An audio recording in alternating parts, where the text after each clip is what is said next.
Bonjour à toutes, bonjour à tous. Bienvenue dans cette première Whatinée de 2023. On espère que vous allez bien, malgré le contexte un peu compliqué pour nous, communicants corporate, communicants RH. Et c'est la raison pour laquelle on avait d'ailleurs choisi ce sujet un peu délicat, des priorités pour la communication 2023. On espère que ça va vous être utile pour structurer vos feuilles de route en entreprise. Alors, je me présente, je m'appelle Géraud Tari, je suis responsable du planning stratégique de l'agence Watt et aujourd'hui, je suis en très charmante compagnie puisque ma compagne Wassila Aouboubir qui est au planning stratégique également. Bonjour. Et Arnaud Zigerman qui est sociologue et cofondateur de l'Institut Via Voice. Bonjour. Je te laisserai te présenter un peu plus tard et présenter également ton institut dans les slides qui suivent. Très bien.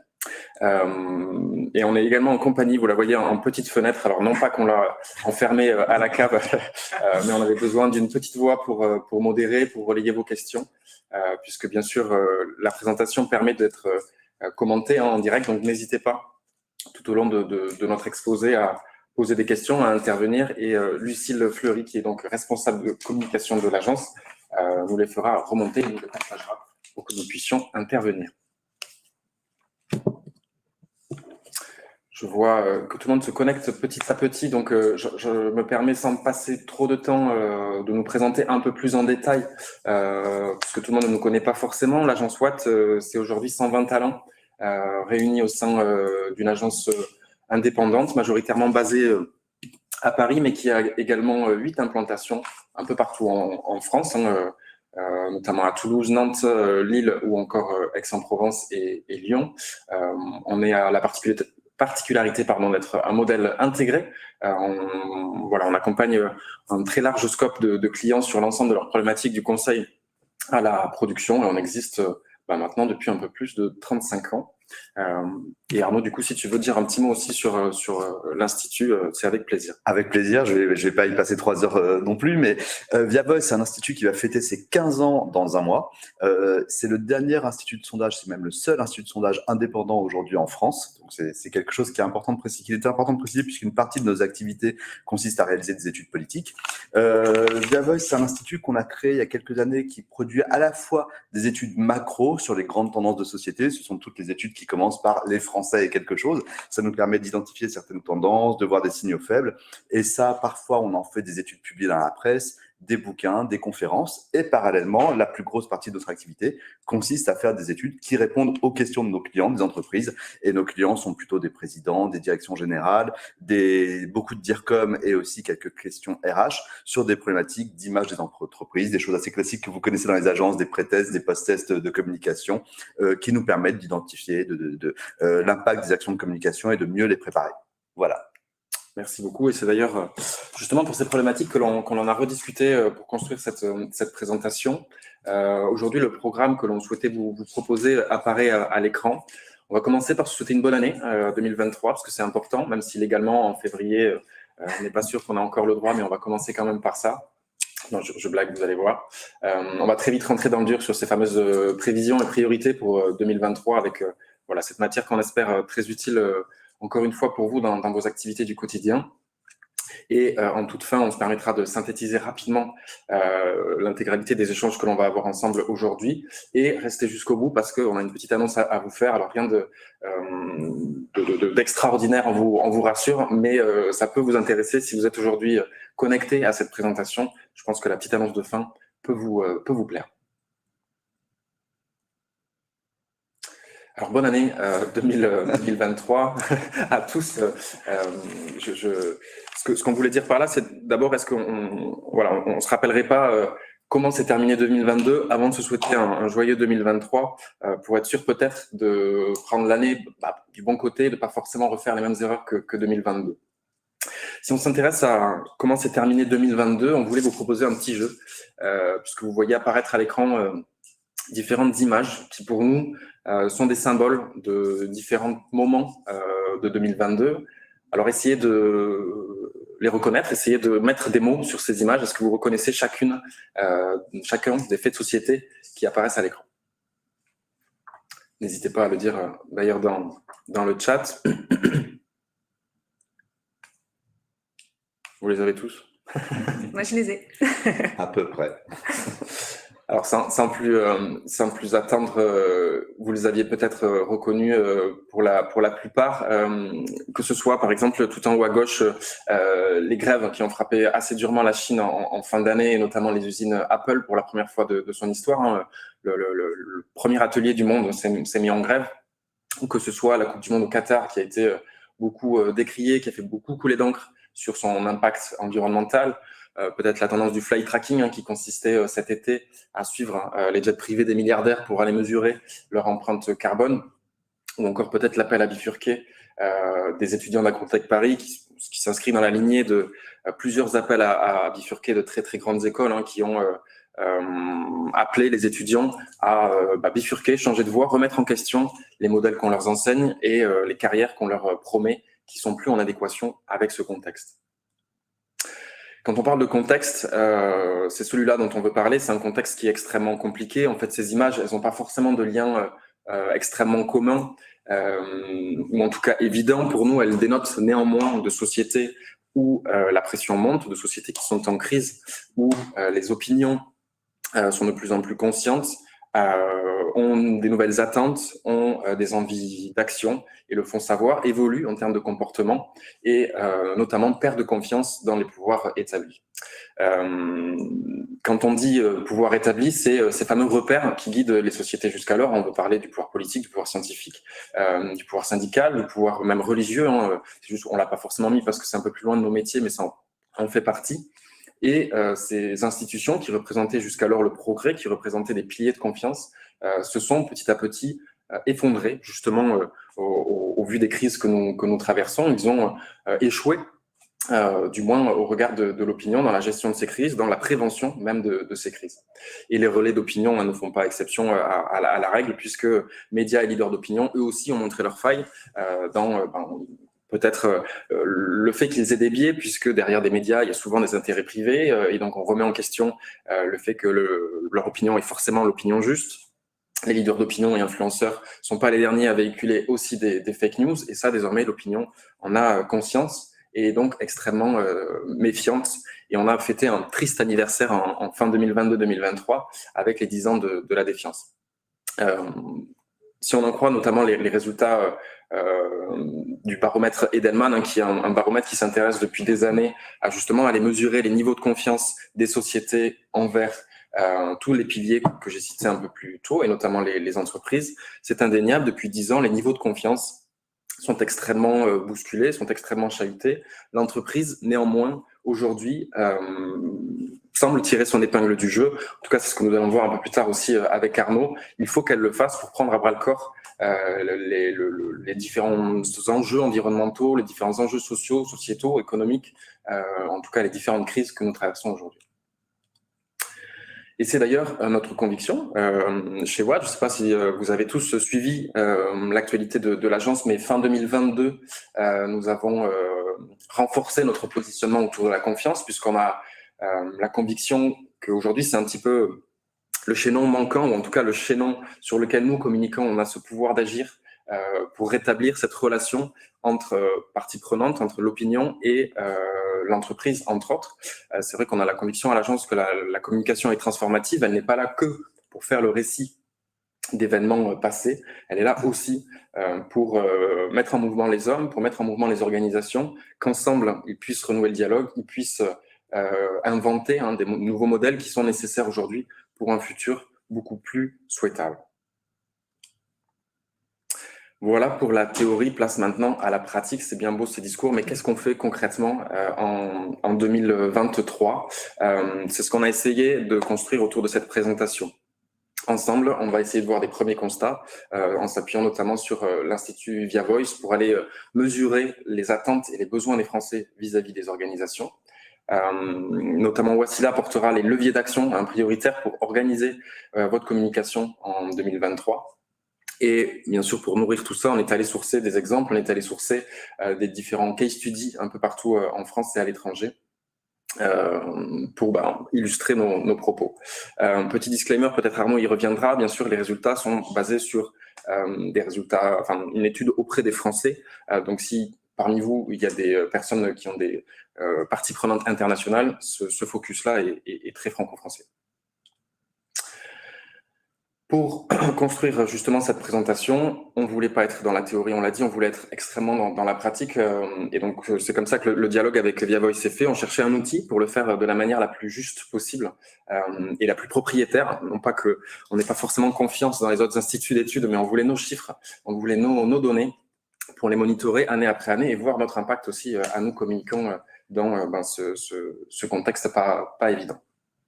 Et donc, c'est ce fameux baromètre que l'on a baptisé Trust in Progress, qui aura pour but de mesurer 3 choses en principal: le niveau de confiance des Français envers les entreprises et leurs engagements, leur perception de leur légitimité, je vais y arriver, à agir sur différents critères économiques, environnementaux et sociétaux, et leur niveau de satisfaction par rapport aux actions qui sont actuellement mises en place. Mais Arnaud, je te laisse en dire un peu plus. Alors effectivement, avant de vous présenter très rapidement la méthodologie, je reviens sur un point que tu évoquais, Géraud, et qui me paraît très important. C'est lorsqu'on veut savoir ce qui va se passer, qu'on fait un petit peu de prospective, qu'on veut un diagnostic fiable, comment on fait?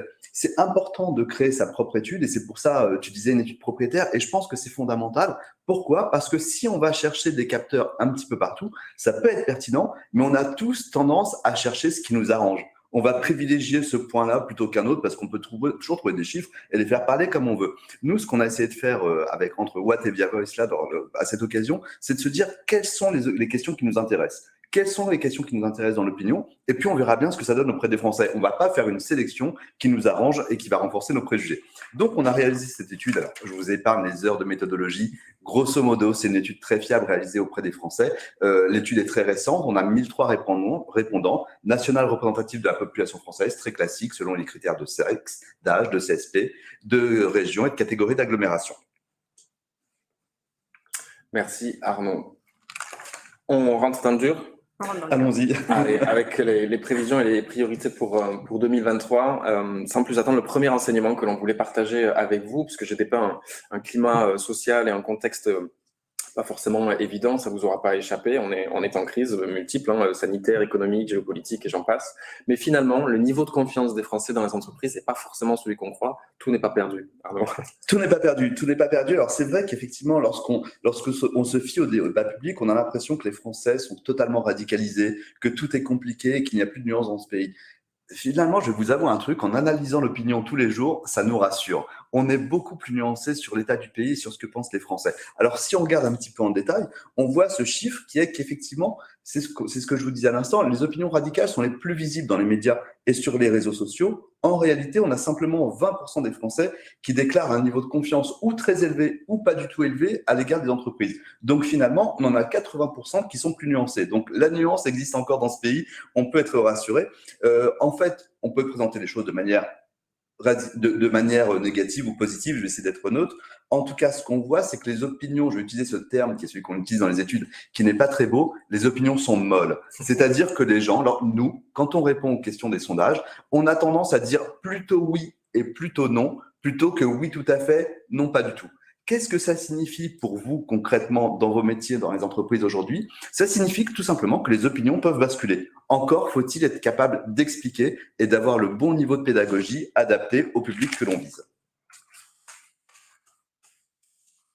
Alors voilà, première question, le niveau de confiance à l'égard des entreprises en France. Ce dont on s'aperçoit, c'est que la confiance pour développer l'économie est majoritaire aujourd'hui pour les entreprises privées. En revanche, elle est minoritaire pour faire évoluer les mentalités et pour avoir un impact positif sur l'environnement. Ce qu'on voit, c'est ce que je disais à l'instant, c'est que vous voyez, la majorité, c'est ce ventre mou. Désolé pour cette expression qui est molle, mais voilà, à chaque fois, on a plus de 70% des Français qui sont dans le plutôt. Donc, effectivement, ils peuvent basculer, rien n'est figé, c'est cette majorité silencieuse dont on parle beaucoup. À nous, à chacun d'entre nous, d'être capable de savoir ce qui va faire basculer les gens d'un côté ou de l'autre et surtout de rester positif parce qu'il faut prendre un tout petit peu de recul par rapport au débat de société qu'on voit affleurir un petit peu partout. Les Français sont capables de nuances. Et il faut que nous, on ait conscience lorsqu'on communique auprès d'eux, qu'ils sont capables de comprendre ces nuances. Il ne faut pas prendre les Français pour des imbéciles. Et du coup, comment on s'attaque à ce fameux ventre mou en communication? Justement, donc Arnaud l'a bien expliqué, hein, il y a toute cette partie de la population qui et encore silencieuse, qui a un petit peu du mal à se forger un avis qui soit très, qui soit peu nuancé et qui soit très, très strict. Donc, ça veut dire que cette population-là, il va falloir aller la reconquérir. Les silencieux, c'est qui? Dans les entreprises, notamment, on a beaucoup parlé des quiet quitters récemment, qui sont ces collaborateurs qui sont totalement désengagés, qui font le strict minimum, mais qui restent là. Ils restent là. C'est juste qu'ils n'y croient plus, mais ils vont pas forcément chercher à changer. Et si on élargit le spectre, on peut aussi en retrouver du côté des consommateurs, au côté des partenaires, au côté des usagers aussi, qui vont continuer de nous suivre, continuer de consommer nos produits, continuer d'utiliser nos services, mais par habitude et pas vraiment par réelle conviction, réelle envie ou réelle adhésion à la marque. Donc, ce qu'on va essayer de faire avec eux, c'est déjà les écouter. On parle de l'écoute depuis pas mal d'années, il était bien placé pour le savoir. Mais cette écoute, comment on va la faire aujourd'hui? En fait, ce qui change, c'est notamment la temporalité. Donc, on a pris l'habitude dans les entreprises de le faire quand on est sur des grands chantiers structurants, type refonte d'une plateforme de marque, retravailler son positionnement, travailler sa marque employeur, où là, on va aller chercher des profils très bien identifiés.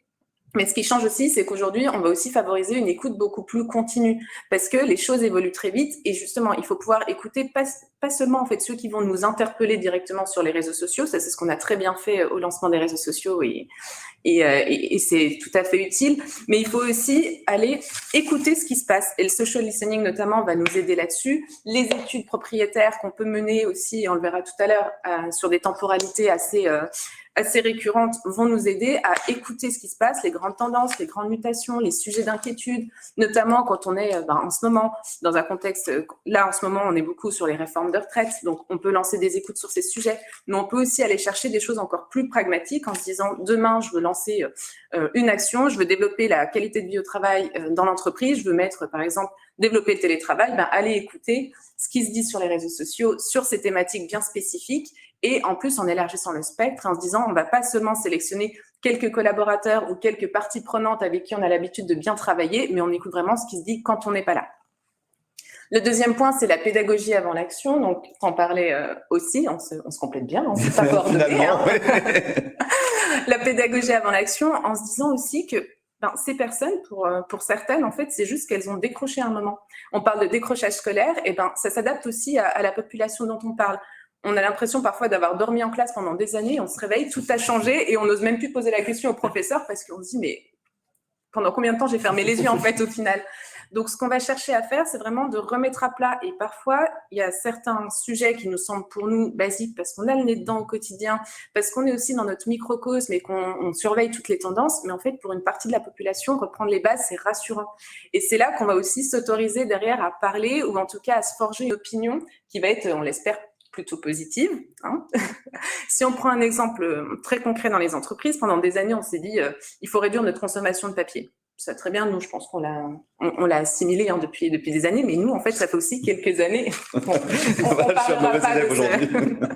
Mais en fait, il y a aussi une partie de la population qui se dit là aussi depuis quelques années, mais le digital aussi, ça pollue. Donc, quand nous, on en est seulement à se dire ah oui, très bien, le papier, je vais arrêter, je vais commencer à digitaliser, et qu'on dit, mais en fait, ça fait des années qu'on se dit que le digital aussi pollue. C'est quoi la suite? Donc, il faut vraiment remettre à niveau pour que chacun, en fait, puisse se retrouver dans les discours qu'on porte. Et le dernier point qui fait le lien, c'est aussi le tangible. En se disant que parfois, quand on travaille sur nos grands engagements, on a un discours qui reste quand même assez haut. Comment on peut le traduire derrière en exemples concrets qui vont parler à toutes nos populations, à tous nos collaborateurs et notamment les populations déconnectées. Quand on se dit j'ai réduit de X tonnes mon CO2, est-ce que vous savez ce que ça représente une tonne de CO2? Je suis pas sûre qu'on en soit vraiment conscient. Donc ce qu'on peut faire, c'est soit se dire qu'est-ce qu'on fait avec ce chiffre? Est-ce qu'on veut se dire qu'on réduit notre impact et qu'il y a un objectif parmi les objectifs qui est financier? Donc, on a réduit de temps notre facture d'énergie, par exemple, et qu'on va pouvoir réinvestir dans d'autres actions. On peut utiliser des référentiels qui sont communs, se dire, voilà, une tonne de CO2, ça représente la consommation d'un foyer pendant X temps, par exemple. Mais on peut aussi se dire, très pragmatiquement, on va analyser plutôt des points qu'on maîtrise tous, c'est-à-dire nos produits parcourent X kilomètres en moyenne, on le réduit de 30%, et là, ça commence à parler à tout le monde. Donc, c'est vraiment se dire qu'il y a une partie de la population qui n'a pas d'avis parce que tout simplement, elle ne sait pas et elle n'osera pas poser les questions et se renseigner. Donc, il faut vraiment aller les chercher et tout remettre à plat. Ouais, effectivement, ce niveau de proactivité est important si on veut que les dispositifs d'information soient utiles. En fait, il y a ce mot qui est aujourd'hui hyper galvaudé, mais en fait, l'utilité d'un dispositif de com reste essentielle dans nos métiers. On en veut pour preuve notamment ce qu'on fait avec l'ordre des pharmaciens. Alors, l'ordre des pharmaciens, si ça ne parle pas à tout le monde, c'est l'institution ordinale qui régit la profession pharmacien. Elle les représente. Elle les encadre, mais aussi elle s'assure que les pharmaciens ne sont pas des charlatans. Et donc, elle met à leur disposition un dispositif de com. Comment on s'assure que celui-ci est le plus efficace possible, surtout pendant une crise sanitaire où la population pharmacien est quand même sous pression, fait face à des enjeux sanitaires assez conséquents et sont en première ligne? Eh bien, tout simplement, on va monitorer année après année, donc c'est le fameux baromètre annuel que vous voyez tout en haut, leur relation au dispositif, s'assurer que les outils sont maîtrisés, qu'ils les lisent, de quelle manière, s'ils en sont satisfaits, à quel degré, etc., etc. Et pour refondre ce dispositif, pour l'améliorer, on procède à des recherches utilisateurs, c'est-à-dire vraiment des ateliers quali, où on va aller les rassembler dans une salle, faire des ateliers de design thinking pour sonder leurs pratiques, comprendre leur consommation de l'information, leurs usages, aussi bien professionnels que personnels, d'un dispositif d'information. Et ça nous permet d'adapter aussi bien dans l'ergonomie que dans le nombre d'outils proposés également. Et enfin, de manière là beaucoup plus en flux tendu, mais c'est désormais un enjeu clé et les technologies ont quand même radicalement évolué sur ce secteur-là, un dispositif de social listening est mis à disposition de l'ordre des pharmaciens pour aller écouter l'ensemble des sujets qui gravitent autour de cette profession, qui les inquiètent, qui les questionnent jour après jour. Et donc justement, d'arriver à comprendre leur questionnement, ça permet de faire modifier, d'ajuster la ligne éditoriale du dispositif en temps réel. Et ça, c'est précieux pour être sûr d'avoir un dispositif, encore une fois, qui est utile. Tu voulais nous parler de la Massif aussi, Wassila. Oui. Un deuxième exemple, donc là on n'est pas sur, on n'est pas sur l'écoute à proprement parler, mais plutôt ce qu'ils en ont fait derrière. Donc la Massif, on le sait, ça fait des années qu'ils mettent en avant leur sociétaire, et dans le cadre du lancement du nouveau territoire de marque, ils ont lancé bien sûr une grande écoute, comme on le fait souvent avec les sociétaires, les partenaires, les collaborateurs. Mais ce qui est intéressant, c'est aussi ce qu'ils en ont fait, parce que derrière, donc ils ont eu cet atterrissage avec la signature La Massif, c'est vous. Et pour le spot de lancement, ils ont choisi de mettre en scène leurs sociétaires qui sont dans un format très simple, type focus group, comme on pourrait être là aujourd'hui, et ils partagent les témoignages de ces sociétaires. Donc, ce qui fait que le discours, il est porté vraiment par ceux qui le vivent au quotidien, surtout qu'on est dans un secteur qui souffre pas mal de défiance pour le coup, et on partage vraiment des expériences personnelles vécues. Donc c'est ça qui en fait une approche intéressante, de se dire non seulement on les a écoutés, mais en plus c'est eux qui vont porter derrière le discours pour la Massif.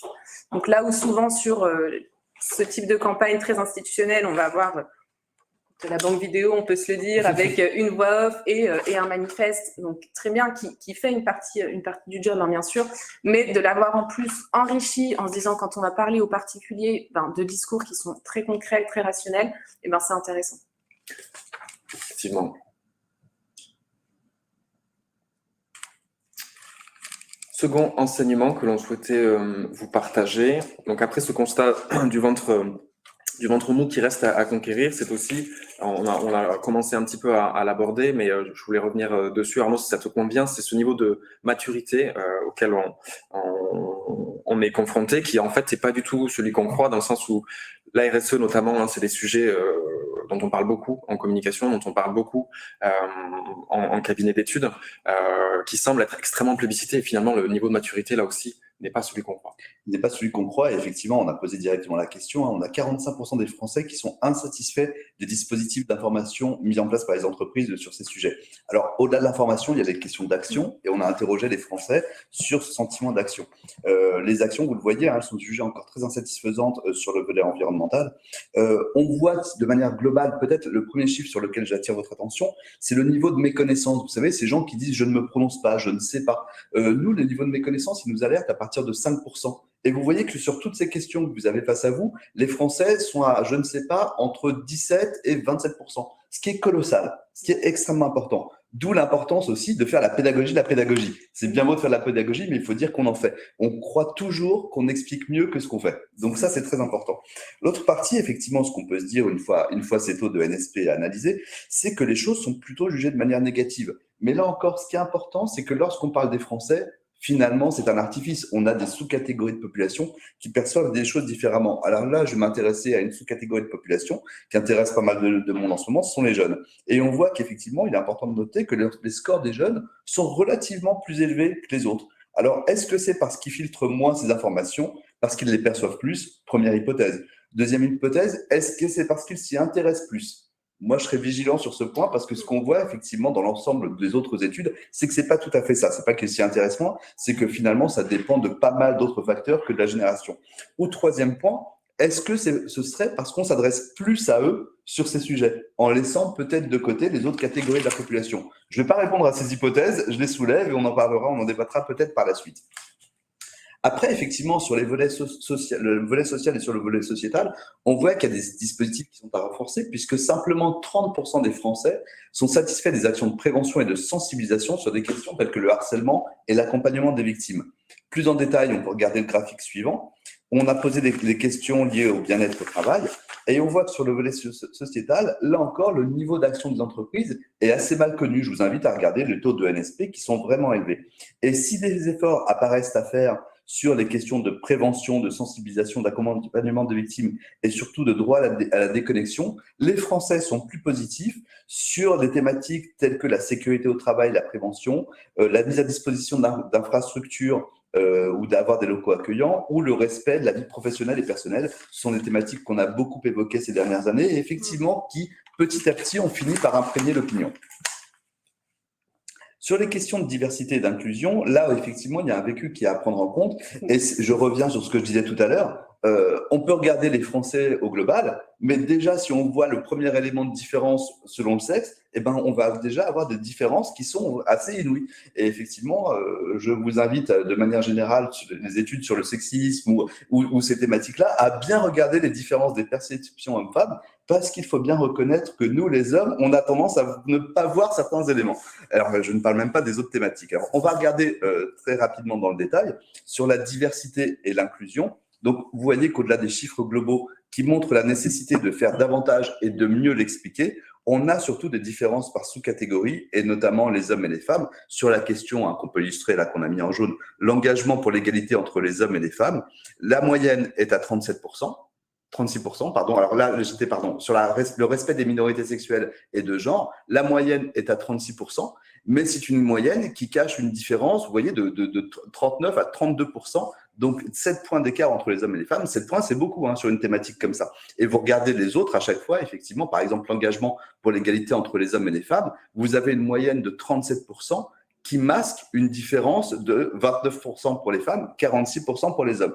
Donc, il est très important, au-delà des perceptions globales, et c'est vraiment le message que j'ai envie de porter sur ce sujet, de bien veiller à prendre en compte l'ensemble des points de vue, les points de vue de chacun, parce que les ressentis ne sont pas du tout les mêmes par définition sur ces questions. Les CSP aussi. Et les CSP aussi, qui est vraiment, on a tendance à l'oublier, mais en France, sur toutes les thématiques qu'on aborde, ce qui segmente le plus les opinions, c'est la catégorie sociale. D'un point de vue communication, du coup, la RSE, comment on la traite? On l'a un petit peu dit dans l'enseignement précédent, effectivement, c'est l'aborder au cas par cas. Justement, tu parlais de la prévention et du harcèlement en entreprise. Typiquement, quand on regarde les campagnes qui sont faites, bien souvent, on traite sous le prisme de la victime. Ça, c'est ce qu'on observe. On va pas aller… et en fait, quand on lance ce genre de campagne, finalement, ceux qui vont vraiment y prêter attention, c'est les personnes soit qui l'ont vécu, soit qui sont déjà sensibilisées à ces sujets. En fait, la question qu'il faut se poser, c'est comment on réduit les écarts et on va toucher une autre partie de la population, soit qui ne se sont pas concernés, soit aussi, ce qui est un autre cas, qui a déjà un biais, qui a l'impression de connaître, de maîtriser et d'avoir un avis, mais qui n'est peut-être pas forcément dans le juste. Donc, il va vraiment falloir essayer de réduire ces inégalités et se dire comment je vais toucher une autre population, comment je l'attire finalement pour lui donner envie d'écouter et de changer son biais. Si je prends un exemple qui est totalement décorrélé de la RSE, comme ça on est sur un sujet neutre, si demain on vient chez vous, communicant, vous faire une présentation sur à quoi sert un service communication, vous allez nous dire merci, mais en fait on est déjà à l'étape d'après, quel intérêt? Si on va le présenter à un président qui est communicant sceptique, si on peut utiliser le terme, là c'est un vrai intérêt. En fait c'est ça, c'est se dire que sur une certaine population, ce qui va paraître vraiment basique et parfois même vexant parce qu'on se dit non mais je maîtrise totalement ce sujet, sur d'autres populations ça peut avoir un vrai impact. Donc il faut vraiment prendre en compte ces sensibilités individuelles. Et le dernier point, c'était de se dire aussi, il faut oser. Souvent, on est sur des sujets sur lesquels on se dit, on marche sur des œufs, on a peur de se faire retoquer. Donc, on se dit, on va rester très factuel, on va faire une campagne qui est plutôt de l'ordre institutionnel, on va adopter une posture plus descendante, alors qu'on sait très bien se remettre à niveau de nos populations, de nos publics, sur d'autres thématiques, en se disant comme ça, peu de risques qu'on me retoque. On essaie de lancer le message et de se dire, bon, espérons qu'aucun scandale n'éclate. Mais en fait, non, on peut avoir un fond qui est béton et se dire qu'on va soigner la forme pour attirer par le contenu. Parce que justement, ces personnes qui ne sont pas spontanément sensibilisées au sujet, qui ne voient pas leur intérêt, il faut trouver un moyen d'aller les chercher pour qu'ensuite ils puissent se focaliser sur le fond du message qu'on va faire passer. Je ne vais pas vous réciter la fable de Cipo d'Admettez Comté, mais c'est vraiment ça, se dire comment on soigne cette forme et par la narration, on arrive à faire passer des messages qui sont pertinents. Tu avais quelques exemples à nous présenter sur le sujet. Le premier qui est très pragmatique mais intéressant, c'est la communauté de communes Pays d'Évian, Vallée d'Abondance. Je suis obligée de le lire parce que beaucoup d'informations. En fait, ce qui s'est passé, c'est qu'on avait 362 élus qui allaient être amenés à travailler ensemble et notamment sur des chantiers liés à la transition écologique. Donc, ce qui a été décidé, c'était de leur faire participer à des ateliers organisés par la Fresque du Climat pour se dire, très bien, si on veut pouvoir travailler ensemble sur ces sujets, il faut que tout le monde ait au moins les mêmes bases. Un minimum requis. C'est ça, il y a un minimum requis pour se dire, voilà, on part d'un premier socle de connaissances, comme ça derrière, on va pouvoir aller plus loin aussi dans la démarche et dans la façon de travailler ensemble. Ce qui est intéressant, c'est que c'est quand même une population d'élus, donc ils sont censés être peut-être plus sensibles à ces sujets depuis plus longtemps. Et en fait, on se rend compte qu'il y a aussi d'énormes disparités, même au sein de ces populations. Donc, de ne pas se fier à juste la catégorie de cibles, d'où l'importance de les sonder aussi initialement, pour bien comprendre leurs besoins. C'est ça, exactement. Le deuxième qui est plus, on va dire plus léger, plus pragmatique, mais qui est quand même intéressant, c'est celui de la directrice de la communication du groupe La Poste, qui a fait un post en fin d'année dernière. On a parlé de la Coupe du Monde au Qatar et dans tout ce qu'on en pense, il y a quand même eu une avancée majeure. C'est que pour la première fois dans l'histoire, une femme a pu arbitrer un match de Coupe du Monde masculine de football. Et donc, la directrice de la communication a fait un post là-dessus sur un ton assez léger avec c'est l'histoire de 22 mecs qui se font siffler par une femme. Et ce qui a permis derrière de recouper aussi sur les engagements du groupe et de reparler du partenariat qui existe entre la Poste et les arbitres de la Fédération française de football. Donc, c'était une façon maligne de se dire on sort sur une actualité, on reparle de nos engagements et en plus on attire par un contenu qui est quand même intéressant. Ouais, tu parlais de tonalité tout à l'heure et d'oser, c'est d'autant plus vrai auprès des populations jeunes. On voulait vous partager le cas Hubertine Auclair, qui est une association qu'on accompagne à l'agence, notamment sur la sensibilisation des lycéens et des collégiens vis-à-vis des violences sexuelles et sexistes, qui est quand même un sujet lourd, avec des mots qui sont parfois tabous, qui sont parfois risibles pour ces populations-là. Et le propre de ce dispositif, c'est justement d'oser les dire, d'oser confronter à la fois les victimes, à la fois les agresseurs et à la fois ceux qui ne font que être témoins de ces situations-là pour leur permettre de les identifier facilement et leur donner des comportements d'action. Donc le dispositif après a utilisé bien sûr des codes que cette génération-là apprécie particulièrement, qui va aller leur parler, et cette tonalité extrêmement directe qui a fait mouche sur cette campagne. Oui, puisque si je peux juste me permettre de compléter, ce qui est intéressant aussi sur cette campagne, c'est de se dire on reprend les bases de base, parce que parfois ce dont on s'aperçoit, c'est qu'on ne sait même pas quand commence l'agression, quand commence le harcèlement. Donc c'était intéressant aussi de se le redire. Exactement. Ne pas hésiter à parfois, peut-être, on a l'impression d'enfoncer des portes ouvertes, mais en fait, pas du tout. Il y a des choses qu'il faut impérativement, Arnaud le disait avec la pédagogie, mais en fait, la pédagogie de la pédagogie, parfois, est très utile. Alors, la transition est malheureuse, puisque justement, violence sexuelle et sexiste, et j'ai une référence un peu grivoise qui apparaît à l'écran, mais Arnaud, finalement, en entreprise, il y a quand même un enjeu de taille qui est non négligeable. Effectivement, on a parlé tout à l'heure, je vous parlais des différences selon les catégories de population. Il y a des différences selon les catégories d'entreprises. Et pour des raisons très simples. Alors, on va prendre des exemples sur des questions qu'on a posées. Les remarques que l'on a, les réactions que l'on a ne sont pas les mêmes selon les tailles d'entreprise. Et on peut voir que finalement, il y a une taille d'entreprise qui est de 200 à 500 salariés où les réponses sont toujours un petit peu en retrait.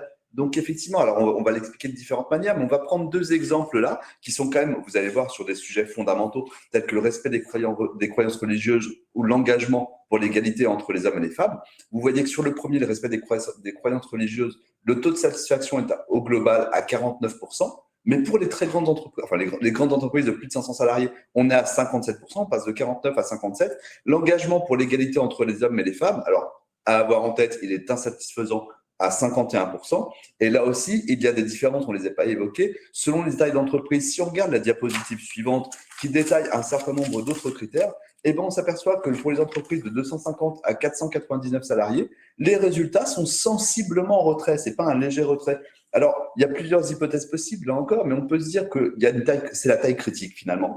Dans les entreprises plus petites, l'information et la communication est plus centralisée, tout le monde se connaît, c'est relativement plus facile. Alors, attendez, pour ceux qui font partie de ces entreprises, je ne dis pas que c'est facile, Non. mais c'est relativement plus facile. On va en parler juste après. Et pour les entreprises de plus de 500 salariés, tout simplement, c'est plus structuré. Il y a des fonctions dédiées à ça et les rôles sont plus clairs. Donc, vous avez là aussi, alors je ne vais pas reprendre cette expression horrible de ventre mou, mais en tout cas pour les entreprises, une taille pour lesquelles ces thématiques qui, là encore, peuvent paraître évidentes, sont plus difficiles à traiter parce qu'on est dans une taille d'entreprise, finalement, dans lesquelles il y a plus, il y a un peu moins de process. Alors, je ne suis pas un adepte des process, mais en tout cas, il y a moins d'éléments qui permettent de structurer l'information et la communication. Et il faut avoir en tête, effectivement, qu'au-delà des différences par public, il y a une différence par taille d'entreprise.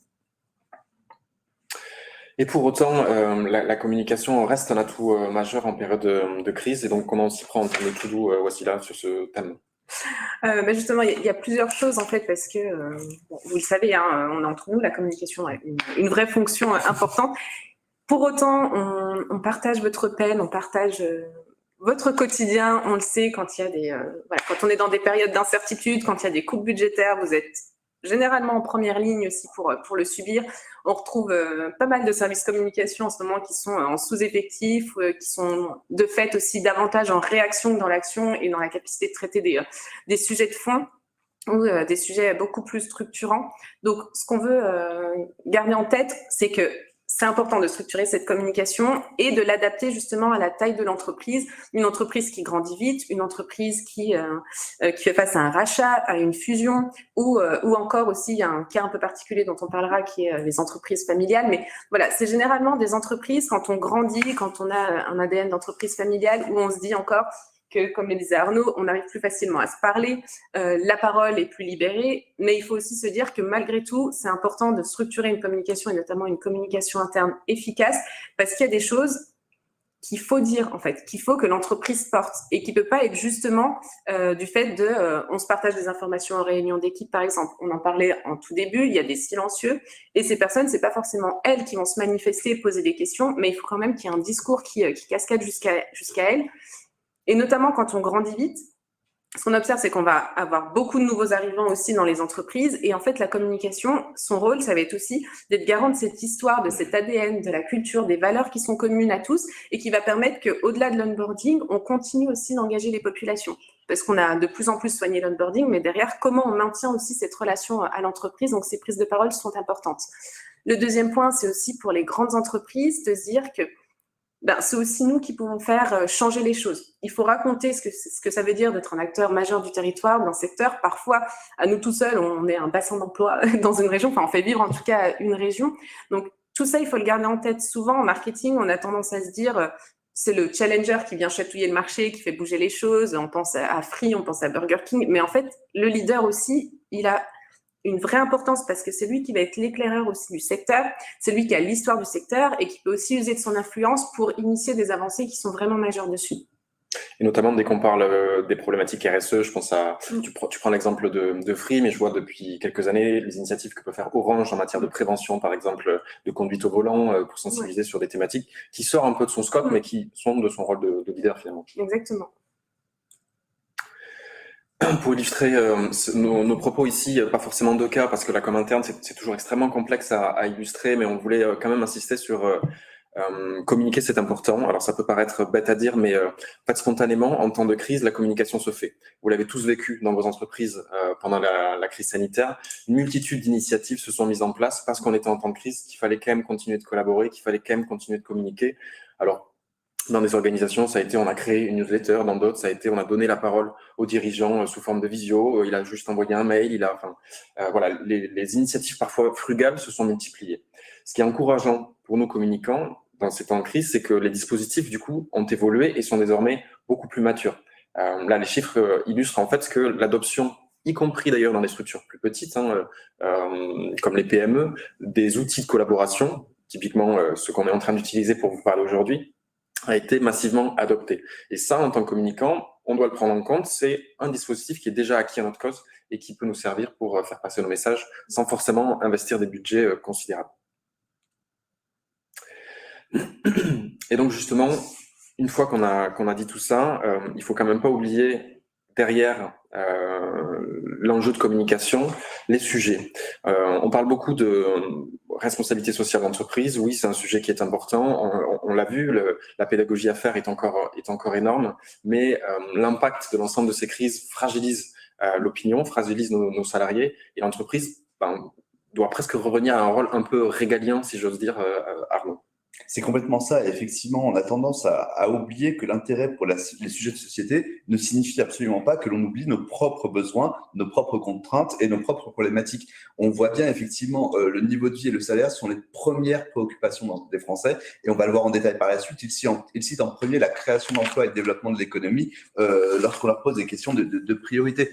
Donc ça ne signifie surtout pas que les éléments sociétaux doivent disparaître, parce que ces éléments, quand on reprend les études il y a 10 ou 15 ans, étaient vraiment à un niveau nettement inférieur. Ça signifie qu'effectivement, nous tous, en fait, on allait dire les salariés français, mais nous tous, on a tendance, effectivement, c'est comme si tout se passe comme si on était d'abord, et c'est logique, on recherche un niveau de proximité, mes propres besoins, mes propres contraintes, puis après, vous le voyez sur le graphique, puis du local, et puis tout à la fin, le PIB national. Donc, il y a une logique d'entonnoir tout à fait logique.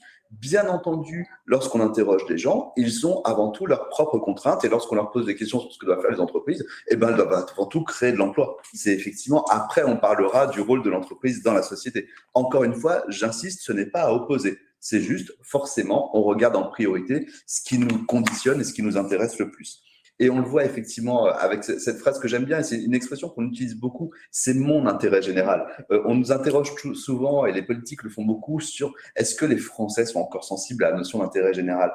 Et souvent, spontanément, la réponse est négative. On s'aperçoit dans les différentes études que l'intérêt général est encore une notion qui a énormément d'importance pour les Français. On a fait une étude il n'y a pas très longtemps qui montre que l'identité française, c'est avant tout une identité qui repose sur la protection sociale, plus que sur le village d'où je viens, ma religion, etc., est très loin devant. Donc l'intérêt général est une notion fondamentale pour les Français, mais c'est mon intérêt général, c'est-à-dire c'est pas l'intérêt général en m'oubliant. C'est j'en fais partie, je fais partie des gens qui doivent bénéficier d'intérêt général, mais j'y pense parce qu'on ne souhaite pas en France être dans un pays du chacun pour soi. Et donc effectivement, ces résultats l'illustrent très clairement.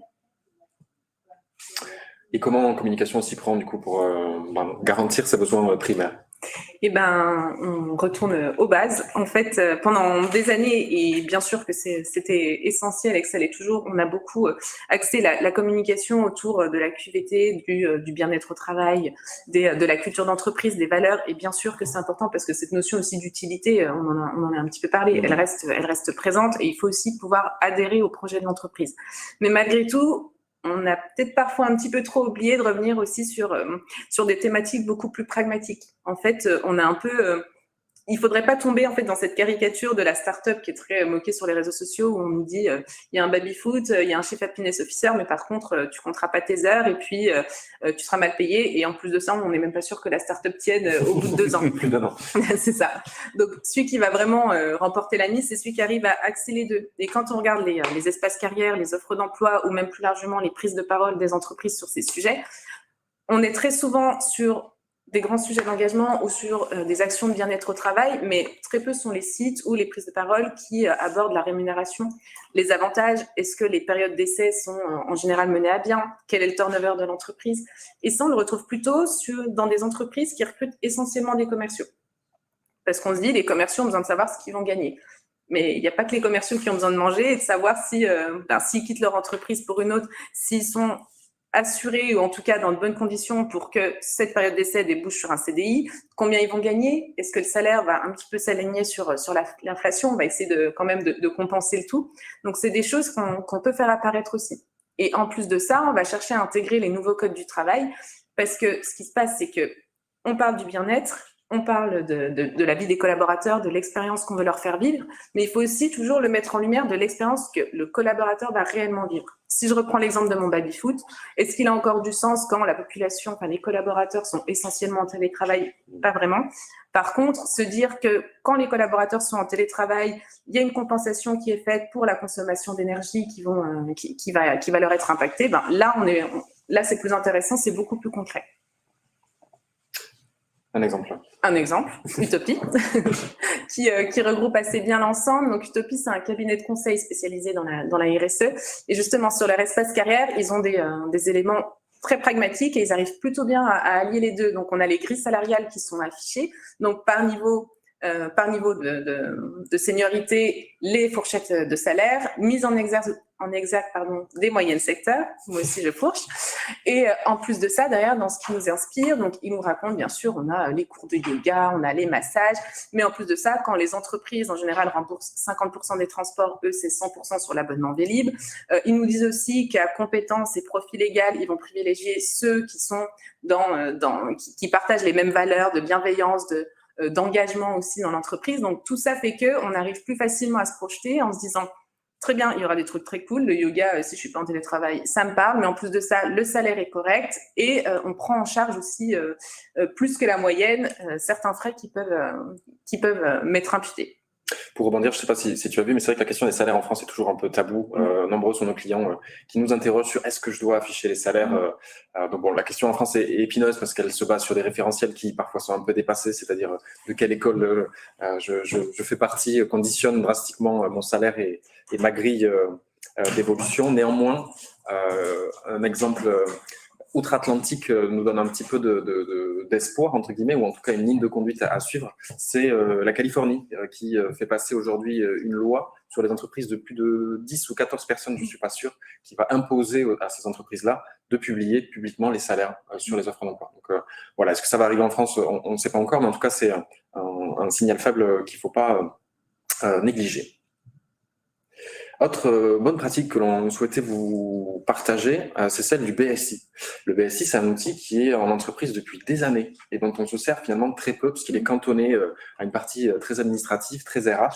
Et finalement, le BSI, qu'est-ce que c'est? C'est le bilan social de l'entreprise qui va venir cocher de manière extrêmement exhaustive chaque année tous les dispositifs qui sont mis à disposition soit d'un point de vue collectif à l'ensemble des salariés, soit d'un point de vue individuel, les avantages, parfois en nature, parfois d'un point de vue plus pécunier du terme et financier du terme, à mes collaborateurs. Et bien finalement, toute cette matière, on n'en fait pas grand-chose. Alors qu'en matière de communication, on l'a vu, aujourd'hui, ce qui intéresse les Français et ce qu'ils attendent en priorité, c'est voir ce que les entreprises peuvent leur donner, certes en termes de rémunération, parce qu'on est en crise, ne l'oublions pas, mais justement, les entreprises qui ne peuvent pas se permettre de combler l'inflation avec les salaires peuvent louer du temps, peuvent louer des avantages, et le BSI est un bon moyen pour les sourcer et pour nourrir la communication.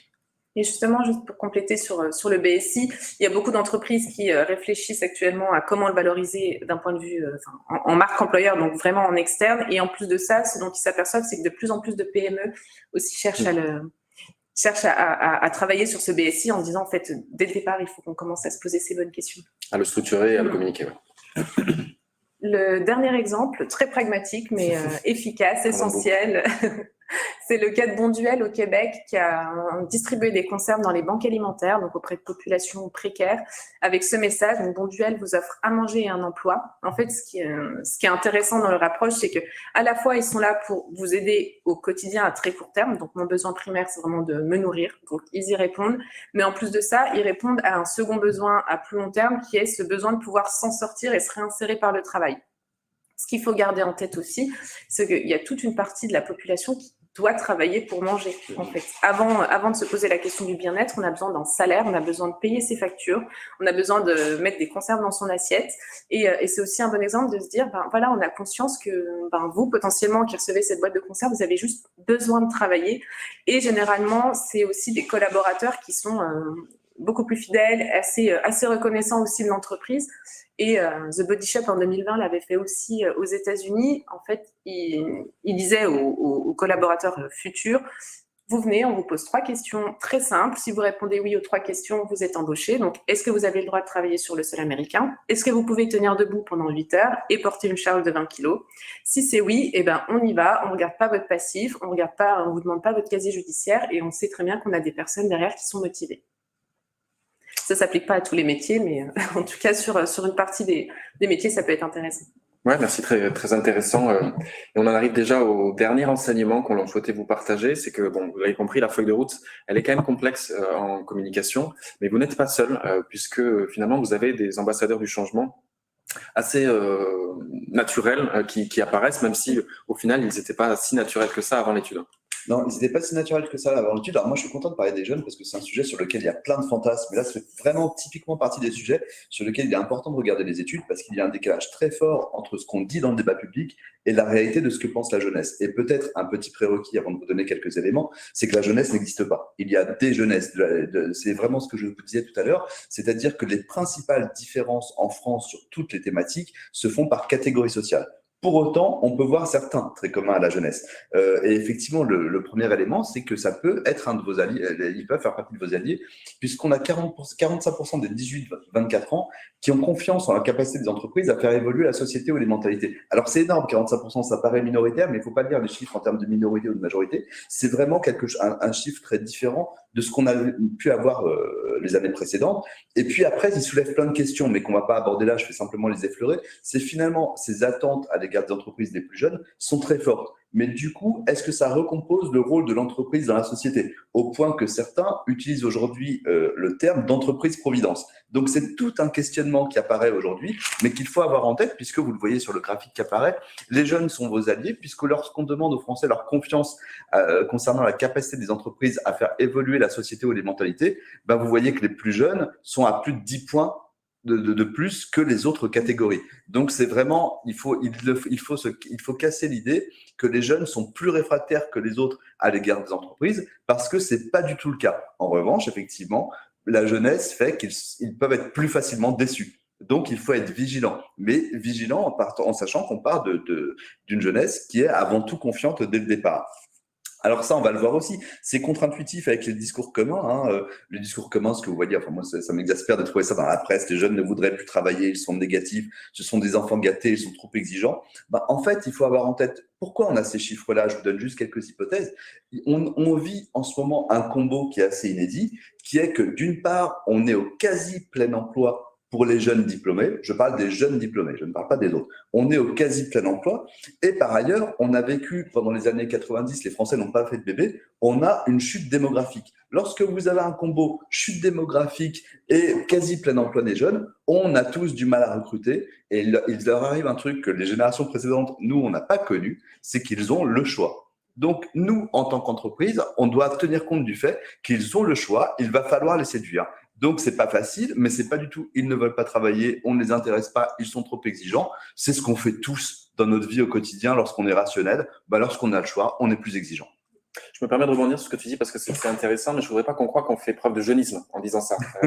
C'est tout l'inverse. Le graphe que vous voyez juste avant, c'est oui, la jeunesse est une population qui de base est acquise à vos causes et qu'il faut donc ne pas décevoir. Néanmoins, la population aujourd'hui, les seniors, donc de plus de 50 ans, reste un vrai enjeu, notamment en matière de recrutement. En France, on est un des plus mauvais élèves en matière d'emploi des seniors, et c'est la population qu'il faut arriver à embarquer dans cette transformation. Donc, il ne faut pas non plus les négliger en matière de communication. C'est juste que la jeunesse est un vrai allié. Tu as totalement raison, Géraud, d'intervenir là-dessus, parce qu'on le voit aujourd'hui, on l'a vu pendant la réforme des retraites, il faut avoir conscience qu'un salarié sur deux aujourd'hui qui arrive à la retraite est sans emploi ou dans une voie de garage. Donc effectivement, dans la mesure où on sait tous, il ne faut pas se voiler la face, qu'on ne pourra pas recruter autant de jeunes qu'on le souhaite dans les années à venir, et si tout va bien et qu'on continue à être dans des périodes de croissance, on en aura besoin.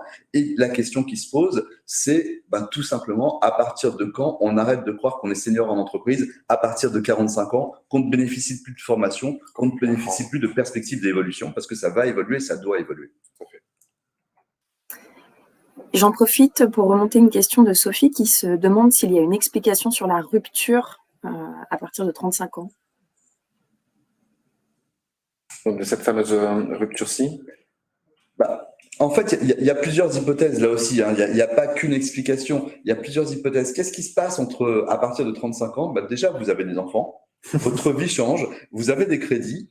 Et puis, je vais parler d'un autre phénomène, mais qui va qui a déjà pris une ampleur considérable, mais qu'on sous-estime très fortement aujourd'hui en France.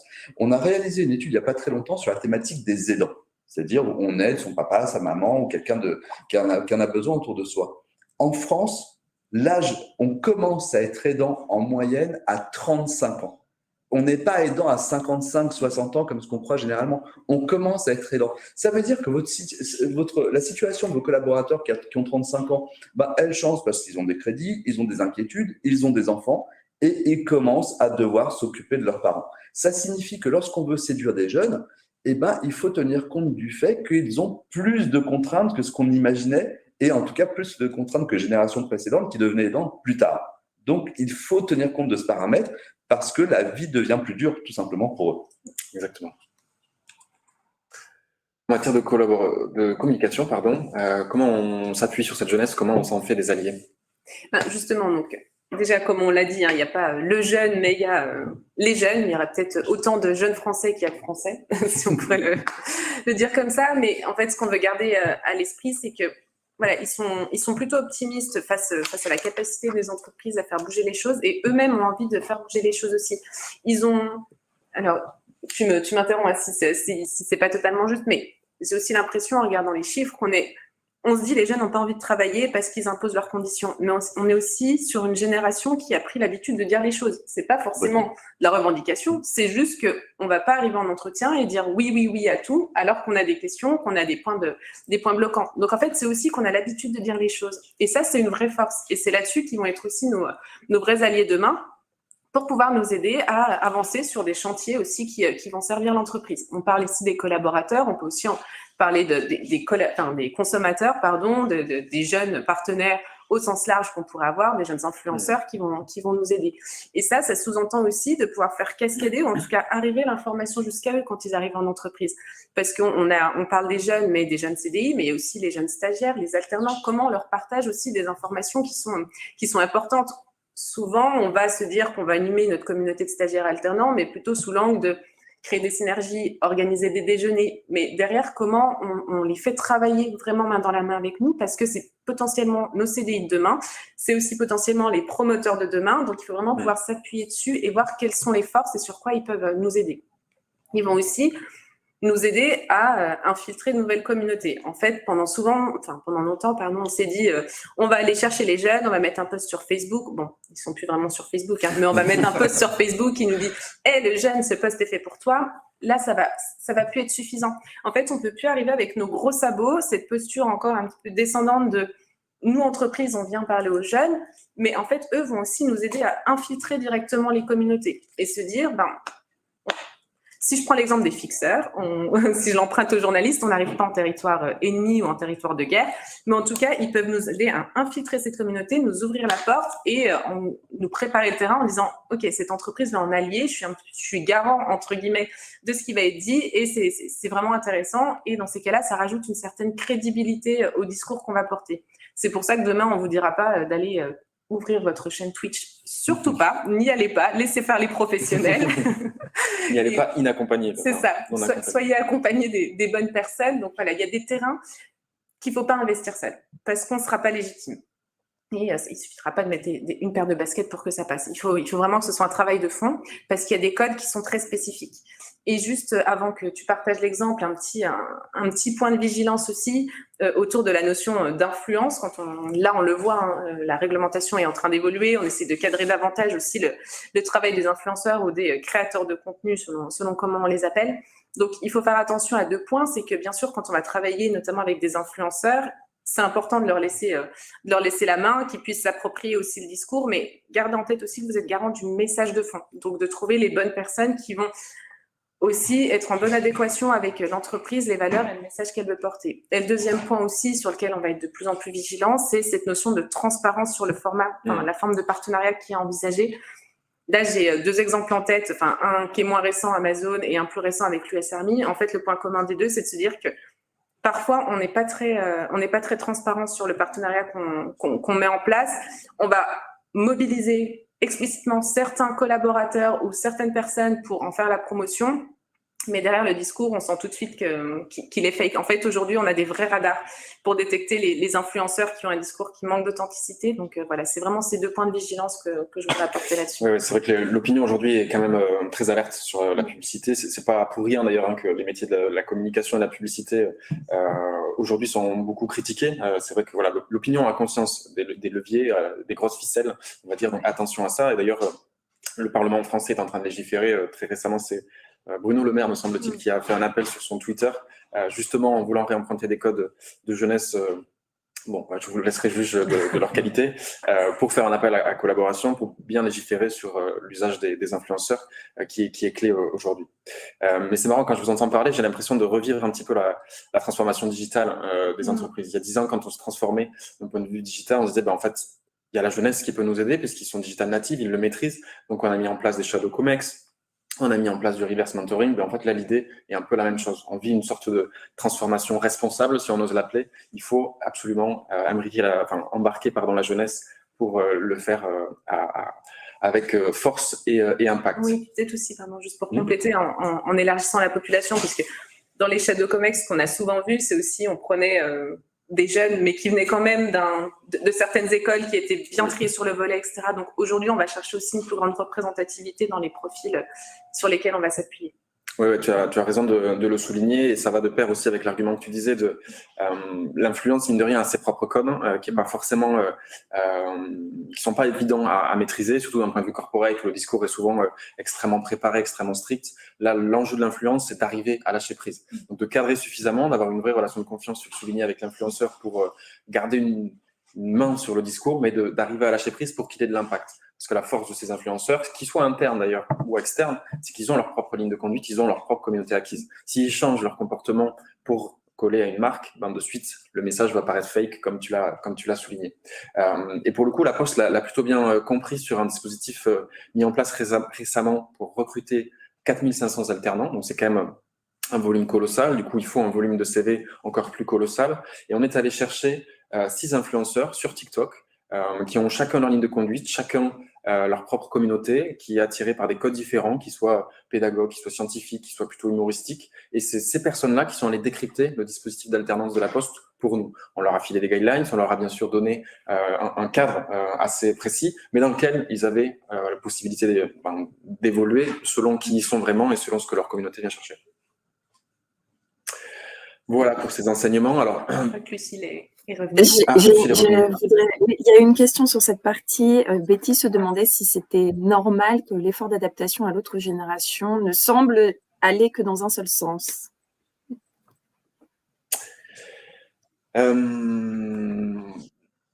n'a pas forcément, on n'a même pas du tout dit que l'effort vers la génération ne va que dans un sens. Là, on en veut pour preuve l'évolution du monde de travail. La jeunesse est juste beaucoup plus enclin à partager, à des nouvelles attentes vis-à-vis du monde du travail, vis-à-vis de l'entreprise. Et quand je parle de la jeunesse, je parle là pour le coup d'une masse de population beaucoup plus importante que juste les 18-24, puisque ça va même aujourd'hui jusqu'à en fait toutes les tranches d'âge qui sont en entreprise. Le contexte a fait que les comportements évoluent. Simplement, aujourd'hui, les organisations n'ont pas encore évolué assez vite pour y répondre. Donc, pour le coup, il n'y a pas vraiment de rupture générationnelle, si ce n'est d'un point de vue de confiance placée dans les entreprises pour évoluer. Mais en tout cas, les attentes, contredis-moi si tu n'es pas d'accord, mais pour moi, il n'y a pas de conflit générationnel vis-à-vis de ces questions-là. Non, je partage totalement ce que tu dis. Effectivement, c'est ce qu'on voit dans les études. Et je vais juste prendre un petit exemple d'une idée fausse très répandue qu'on entend beaucoup, c'est sur le télétravail, où souvent on a entendu que les jeunes souhaitaient télétravailler. Nous, on a fait des dizaines et des dizaines d'études sur le télétravail depuis le premier confinement, à la fois des études sur les salariés et des études chez nos clients dans les entreprises. Ce qu'on voit, c'est que le travail n'est absolument pas une demande de la jeunesse. Le télétravail, ce qui est attendu, c'est de la flexibilité pour ceux qui en ont la possibilité. Mais qu'est-ce qui fait qu'on veut télétravailler ou pas télétravailler? C'est absolument pas son âge, c'est sa situation personnelle. Vous vivez seul dans 20 mètres carrés parce que vous êtes très jeune, très franchement, vous n'avez pas envie du télétravail. Vous êtes en couple dans une situation agréable, vous êtes prêt au télétravail. Votre couple va bien, vous avez des enfants petits, oui, ça se passe plutôt bien. Vos enfants deviennent des ados et ils sont vraiment emmerdants, vous n'avez plus envie du télétravail. Vous êtes dans une phase où votre couple bat de l'aile et vous êtes en phase de séparation, vous n'avez pas envie du télétravail. Vous avez plus de 50 ans, une grande maison, un grand appartement, tout va bien, oui, là vous en avez envie. Donc croire que c'est des questions d'âge, c'est une erreur. Ça dépend aussi, mais comme beaucoup de choses dans la vie d'entreprise, de votre situation personnelle, de ce que vous vivez à un moment donné. Et faire du sociologisme qui dirait on classe les gens uniquement en fonction de leur âge ou de leur catégorie sociale, sur ces points-là, ce serait un petit peu hâtif. Ouais, je te rejoins complètement, Arnaud. Merci d'avoir précisé. On arrive donc. Nous avons encore une question. On va en profiter. Il y a Sarah qui vous dit, alors je la lis. Bonjour, vous évoquez beaucoup la jeunesse, mais après avoir embauché beaucoup de jeunes, les entreprises semblent vouloir désormais des profils plus middle, expérimentés. Quelles sont l'attente de ces profils? Quelles sont, pardon, je ne suis pas sûr d'avoir entendu la fin de ta question. Quelles sont les attentes de ces profils? C'est pareil, il n'y a pas qu'une seule réponse possible. On l'a vu, en fait, il y a autant d'attentes que de cas par cas, d'où l'intérêt, que d'individus, pardon, d'où l'intérêt d'aller écouter ces profils-là aussi via des dispositifs d'écoute. On en a cité quelques-uns, que ce soit des études, que ce soit des baromètres, que ce soit du social listening. Il faut aller à leur rencontre pour comprendre ce dont ils ont besoin. Mais globalement, ça fait un peu le pont avec la réponse d'avant aussi, c'est que ils ont des attentes qui ont drastiquement évolué vis-à-vis des organisations, vis-à-vis des marques qui consomment, vis-à-vis des gouvernements et des autres instances. Donc, il faut juste arriver à les comprendre et à se mettre au diapason, on va dire, de leurs attentes, ou en tout cas de trouver un terrain d'entente avec ces profils-là. Je suis pas sûr que les entreprises cherchent davantage de profils expérimentés que de profils jeunes. Je pense que on vit tous une crise du recrutement depuis plus d'1 an. Ils se sont aussi peut-être fait une raison de il faut aller chercher du profil senior, il faut mettre à disposition les dispositifs de formation nécessaires, il faut mettre à disposition les dispositifs de mobilité interne aussi nécessaires par moment.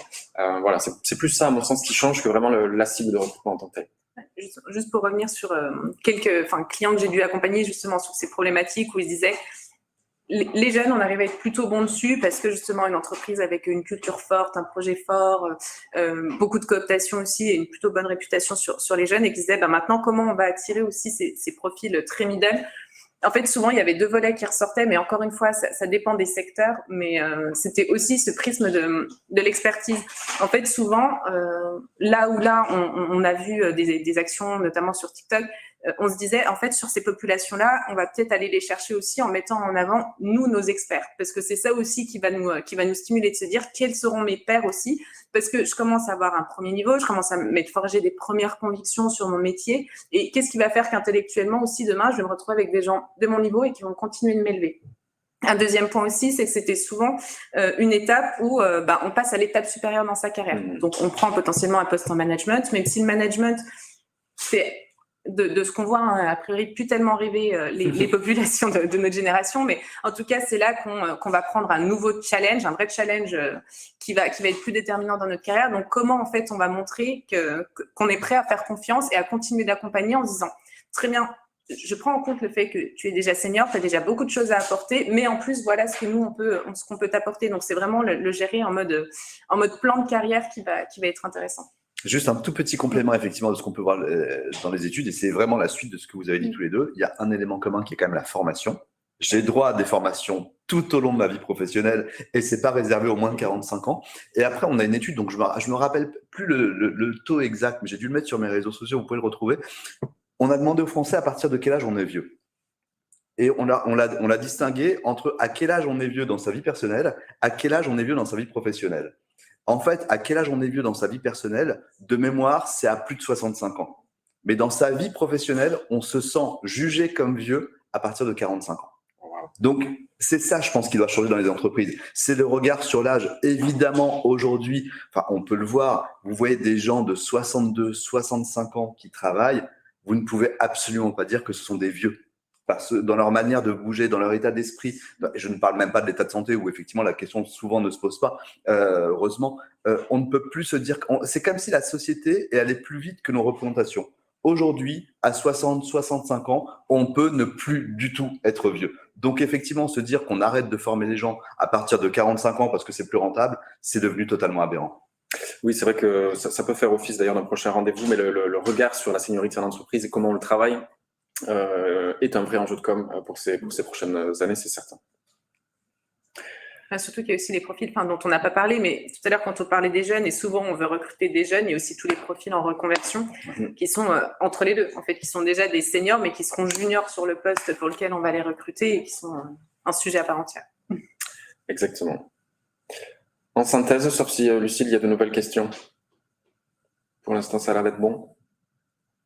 Alors, ce qu'il faut retenir absolument de notre présentation aujourd'hui, c'est que déjà, on ne vous a pas forcément présenté le baromètre dans son exhaustivité. On ne voulait pas vous assommer de chiffres. Donc, et on s'est dit que ça faisait déjà beaucoup d'enseignements d'un seul coup. On s'est contenté, on va dire, d'aller chercher les grands piliers qui doivent border votre feuille de route 2023, à savoir, en grand temps, perdez pas espoir. La confiance est à travailler, mais elle n'est absolument pas tranchée aujourd'hui. Hein. Vous avez toutes les corde à votre arc, si j'ose dire, pour la faire pencher en votre faveur.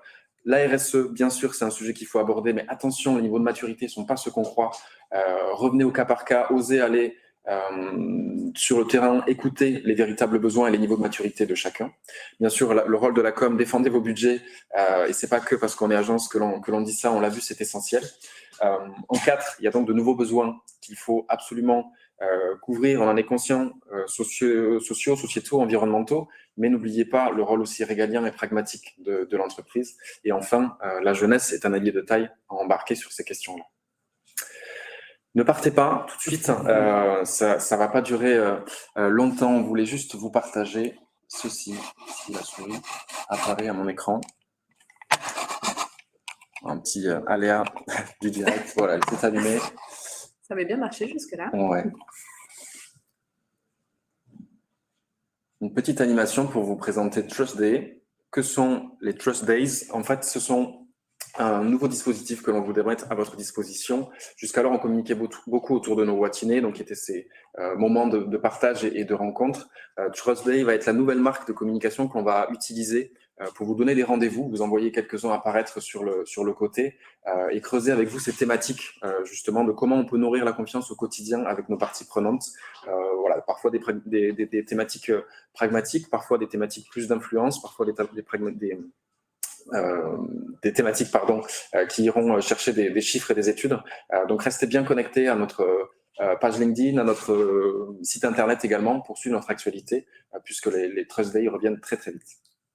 Voilà, on espère que cette présentation vous aura plu. Merci énormément Arnaud. Merci beaucoup Wassila de votre présence aujourd'hui. Merci. J'ai trouvé moi le débat très enrichissant, donc j'espère que vous aussi. N'hésitez pas à nous le dire en commentaire. Si vous voulez partager la vidéo, elle va vous être envoyée. Bien sûr, l'événement a été enregistré. Donc, on va vous faire parvenir un mail avec le lien et n'hésitez pas à le faire partager au sein de vos organisations. Voilà, merci beaucoup. Et puis, à très bientôt. Ouais. On reste à votre disposition. Alors maintenant, c'est mon clavier qui ne fonctionne plus. Mais en tout cas, un grand merci. Et n'hésitez pas à nous recontacter si vous avez des questions ou besoin d'approfondir certains sujets. Merci énormément. Merci. Au revoir.